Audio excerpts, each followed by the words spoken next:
Kalaboso ang dalawang hinihinalang tulak ng iligal na droga ng mga operatiba ng Northern Police District Drug Enforcement Unit o NPD-DDEU sa isang buy-bust operation sa Barangay 28, Caloocan City, dakong alas 4 pasado ng madaling araw.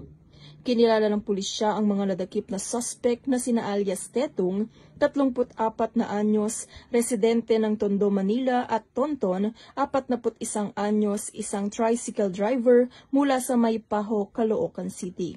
Sila ay kapwa itinuturing na high-value individuals. Nasamsam sa lugar ng operasyon ang humigit kumulang 60 gramo ng hinihinalang shabu na may tinatayang standard drug price na 408,000 pesos. Mahaharap ang mga suspect sa kasong paglabag sa Section 5, 11 at 26 ng Republic Act 9165 o ang Comprehensive Dangerous Drugs Act of 2002. Mula dito sa Metro Manila, ako po ang inyong PNN correspondent, Police Corporal Abigail Rojas, alagad ng batas, tagataguyod ng Balitang Pulis.